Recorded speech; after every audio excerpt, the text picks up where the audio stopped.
harka fuuni ashama jaallam miidiyaa nageenyi keenya bakka jirtanitti isna dhaqqabu isiniin jenna odeeffannoo yeroo kana dhaqqabdee qabannee isiniif dhiyaannee jirra. Humni TPLF naannoo Affaar galuun meeshaa waraanaa gurguddoon dhukaasa banuun ibsame. Meeshaaleen waraanaa gurguddoo Morootorii fi Zuu-23 jedhamaniin dhukaasa banuun naannichi ibsame. Waa'ee haleellaa fi dhukaasa humnoonni TPLF naannoo Affaar irratti bananiin hanga ammaatti maaltu jira? Mootummaan naannoo Affaaris tarkaanfii fudhadha jedhee dhaadataa jira. Tarkaanfii fudhate moo hin fudhanne kan jedhu odeeffannoo keenya guutuu keessatti qabadhee isiniif dhiyaadhee jira.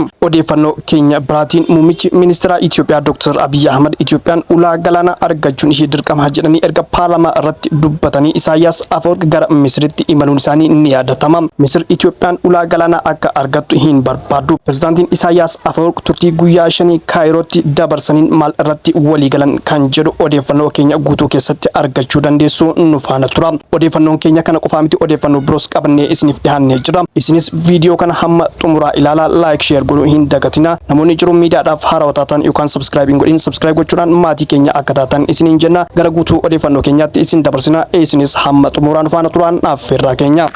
Humnoonni TPLF naannoo Affaar keessa galuun haleellaa cimaa gaggeessuun himame. Guutuu odeeffannoo kana akka taanutti isiniif qindeessee jira. Gareen humnoota TPLF irraa ta'e daangaa Affaar galuun haleellaa raawwachuu biiroon koomishinii naannoo Affaar beeksise. Biirichi ibsa roobii kaleessaa galgala baaseen gujileen yookaan gareen balleessaa irraa hin baranne.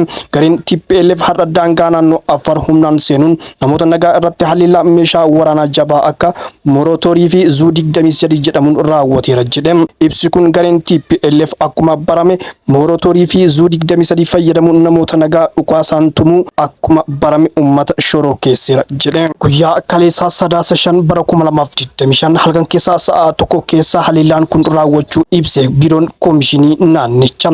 Gareen dulloomaan TPLF daangaa cabsanii darbuun naannoo Affaar godina 2 kan jedhamu keessatti aanaa magaalee ganda Toonsaa fi Milkii keessatti horsiise bultoota nagaa Affaar irratti meeshaa waraanaa gurguddoo fayyadamuun dhukaasa bananiiru jedhame. Gareen TPLF daangaa darbee namoota nagaa irratti dhukaasa banuu isaa waliigaltee Pirootooriyaas ifatti diigeera jedhe ibsichi. Gareen TPLF dubbii barbaadu yeroo daangaa seenan jarruuleen Affaar nagaa barbaadan adaraa deebi'aa jedhanii kadhatanis didanii darbuun haleellicha raawwataniiru jedhame.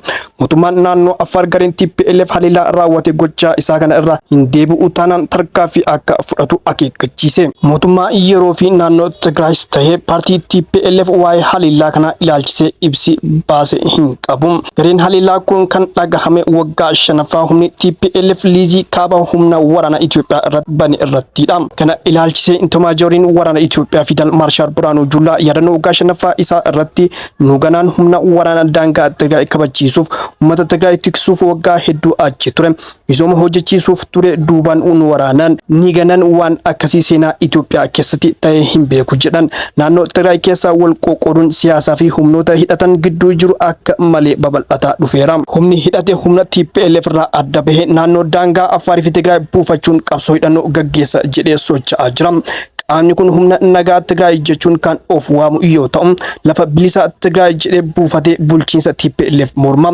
Pirezidaantiin yeroo fi naannoo Tigraay Liital Jeneraal Taaddasaa Wardaa ji'a darbe keessa lafti bilisa Tigraay keessaa miti naannoo Affaar keessatti argama jechuudhaan yaada hooggantoota TPLF faalleessu dubbatanii jiru. Liital Jeneraal Taaddasaan wal dhabdeen garee hidhate Affaar jiru waliin jiru karaa nagaan furamuu qaba jedhan. Garuu tuttuqiin naannoo Affaar irraa dhufu akka waan mootummaa naannichaa yookaan federaalaa irraa ta'etti ilaalamuu hin qabu jedhan. Akka waan Tigraay irraa ta'ettis ilaalamuu hin qabu jedhan. Liital Jeneraal Taaddasaan gareen hidhate naannoo Affaar keessa socho'u kamuu meeshaa isaanii hiikkachuu qaba jedhan. Rakkoon naannoo Tigraay keessaa uummata Tigraay keessatti furamuu qaba jedhan. Dabalataan ministeera gorsaa dhimmoota baha Afrikaa ta'uun kan hojjetaa jiran obbo Geetaachoo Raddaas paartii haaraa Simrat jedhamu hundeessanii jiru. Wal dhabdee fi wal qoqqooduun naannicha gama paartiilee siyaasaa qofa osoo hin taane gama qaama hidhatees babal'ataa dhufeera.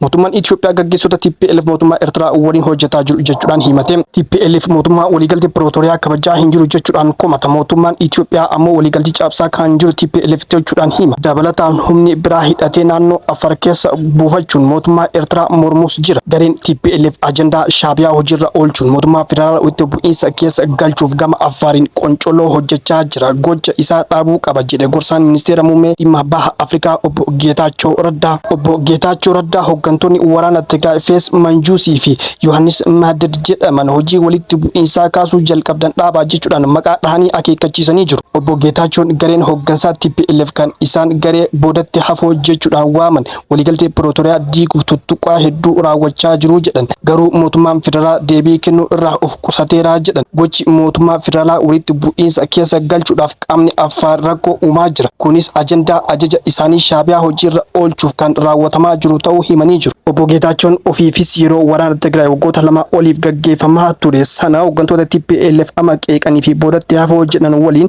waraanicha gaggeessaa turan. Waraana kakaastee gidiraa fi ajjechaa uummata ofiitti affeeruun gantummaadha kan jedhan Obbo Geetaachoon humna ittisa Tigraay fi humna nagaa Tigraay fi Affaar keessa jiran fedhii Shaabiyaa galmaan ga'uuf wal dhabdee keessa seenuu hin qaban jedhan.